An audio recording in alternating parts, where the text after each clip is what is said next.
Faculty of કોમર્સમાં first year B Com માટે 2026-27માં આજ સુધી જે એડમિશન્સ થતા હતા એના કરતાં સૌથી વધુ એડમિશન એટલે કે બીકોમ ઓનર્સમાં 6,950 અને બીકોમ બિઝનેસ ઓપરેશન્સમાં અત્યાર સુધી 150 એડમિશન થયા છે. હવે 29 અને 30 તારીખે જેટલા લોકોએ અપ્લાય કર્યું છે બીકોમ બિઝનેસ ઓપરેશન્સમાં એ બધાને જ પર્સન્ટેજ પ્રમાણે બોલાવ્યા છે અને જે પણ વિદ્યાર્થી આવશે એ બધાને જ હું બિઝનેસ ઓપરેશનમાં એડમિશન આપીશ. ખાલી કન્ડિશન દીધી કે વડોદરા શહેર અને જિલ્લાનો વિદ્યાર્થી હોવો જોઈએ. જે મેં પહેલા દિવસે કીધું હતું કે વડોદરા શહેર અને જિલ્લાના વિદ્યાર્થીઓને 12મા ધોરણ પછી FY બીકોમ કરવા માટે હું તકલીફ નહીં પડવા દઉં, તો એના આ વખતે પૂરા પ્રયત્ન કર્યા છે. જીકાસ યુનિવર્સિટીનું MSUIS આ બેની વચ્ચે સંકલન કરવું અને બધી સિસ્ટમોને સાથે રાખીને કામ કરવા ગયા અને કામ કરવું પડે એના લીધે ઘણી બધી ટેકનિકલ પ્રોબ્લેમો થયા છે. એડમિશન્સમાં એક વખત અમારું આખું મેરિટ લિસ્ટ ઉડાવી દીધું, એક વખત અમારું આખું વેઇટિંગ લિસ્ટ કાઢી નાખ્યું જીકાસમાં વેઇટિંગ લિસ્ટ હોતું નથી. એટલે તો આ બધી જ મુસીબતોમાંથી બહાર આવતા અમે લગભગ 3,900 કરતાં વધુ ફોન કોલ કર્યા છે વિદ્યાર્થીઓની માહિતી લેવા માટે. દરેક વિદ્યાર્થીનો પ્રશ્ન હલ કરી અને અમે લોકોએ એડમિશન આપ્યા છે.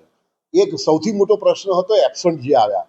એબસન્ટ જે આવતા હતા એનું કારણ એવું હતું કે એને જીકાસમાં રજીસ્ટ્રેશન કરાવ્યું, ત્યાર પછી જ્યારે MSUISમાં રજીસ્ટ્રેશન કરાવ્યું ત્યારે કાં તો એને જીકાસનો રજીસ્ટ્રેશન નંબર ખોટો લખ્યો છે અથવા તો જ્યારે એને એક્ઝામ આપી અમારી ઇન્ટરનલ એક્ઝામ ત્યારે જીકાસનો રજીસ્ટ્રેશન નંબર ખોટો લખ્યો છે, અથવા તો ઘણા બધા વિદ્યાર્થીઓ એવા હતા કે જેમને જીકાસમાં રજીસ્ટ્રેશન 2 વખત કરાવ્યું. એક વખત એમને લાગ્યું કે જનરલમાં મેં કરાવી દીધું, પછી એને કોઈ શિખામણ આપી કે ભાઈ તું ઇકોનોમિક બેકવર્ડ ક્લાસમાં પણ આવે અને તને એનો ફાયદો મળે. તો એ વિદ્યાર્થીએ એવો પ્રયત્ન કર્યો અને એને સર્ટિફિકેટ મળ્યું તો EWSના સર્ટિફિકેટ સાથે એને ફરીથી અપ્લાય કર્યું.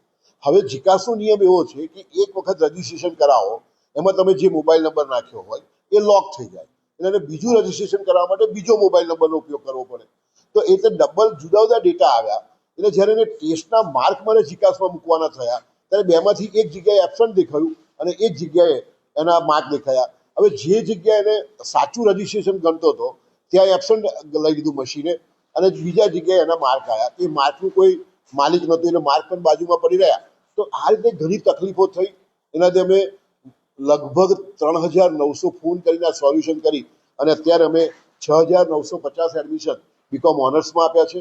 અત્યારે બિઝનેસ ઓપરેશન્સમાં 150 એડમિશન થયા છે અને હવે 29-30માં હું બધા જ એડમિશન કરીશ. વડોદરા શહેર અને જિલ્લાના બધા વિદ્યાર્થીઓને સમાવવાનો અમારો પ્રયત્ન છે. અત્યારે મારે તો બિઝનેસ ઓપરેશન્સમાં મેં 330 સીટ અમે લોકોએ ડિક્લેર કરેલી છે.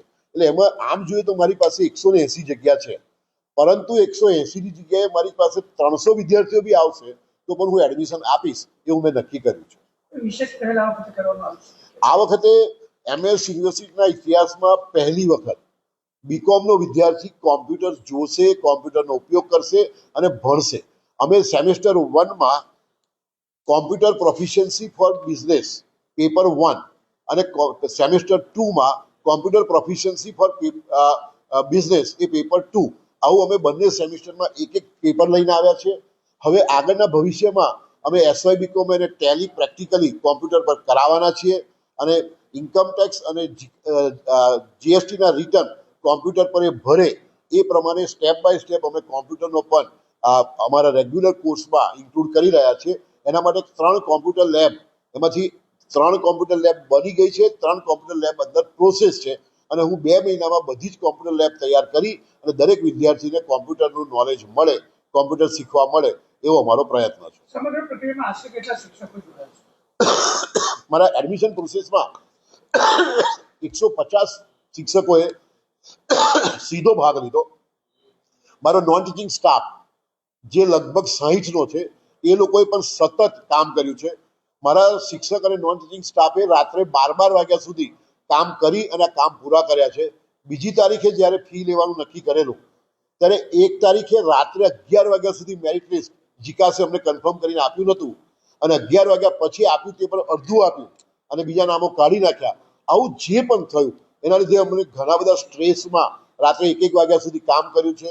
છતાં સવારે 8 થી સાંજના 7 વિદ્યાર્થીઓને તકલીફ ના પડે એ રીતે આ વખતે પહેલી વખત ઠંડા પાણીની વ્યવસ્થા કરી, લીંબુના પાણીની વ્યવસ્થા કરી, કુલર્સ મૂક્યા, તંબુ બાંધ્યા. અંદર પણ વિદ્યાર્થીને કોઈ તકલીફ ના આપણે પ્રોસેસમાં. એ રીતે તમે કોઈ પણ વિદ્યાર્થીને વડોદરા શહેરમાં પૂછો એવું જ કહેશે કે અહીંયા કોઈ તકલીફ નથી પડી એડમિશન પ્રોસેસમાં. તો આ અમારો પ્રયત્ન હતો કે વડોદરા શહેરના દરેકને અમે સારી રીતે સુવિધાઓ આપીએ. ઘણા બધા વિદ્યાર્થીઓના પોર્ટલથી તકલીફ પડી હતી ને એનું નિરાકરણ બી આપના દ્વારા કરવામાં આવ્યો છે, તો એના વિશે શું કહેશો? એડમિશનના શરૂઆતમાં પોર્ટલ પર સ્પીડ ઘટી ગઈ હતી અને એના લીધે મારે લગભગ 2 કલાક તો મારા એડમિશન બંધ કરવા પડ્યા હતા. પણ એ પણ અમે તાત્કાલિક એના માટે જે પણ વધારવાની સ્પીડ વધારવા માટે પ્રોસેસ હતો એ ટેકનિકલ પ્રોસેસ ઇનિશિએટ કર્યો, એ કર્યું અને જે પણ કરવું પડે એ કરીને અમે વિદ્યાર્થીઓને તકલીફ ના પડે એ રીતે એડમિશન્સ કર્યા છે.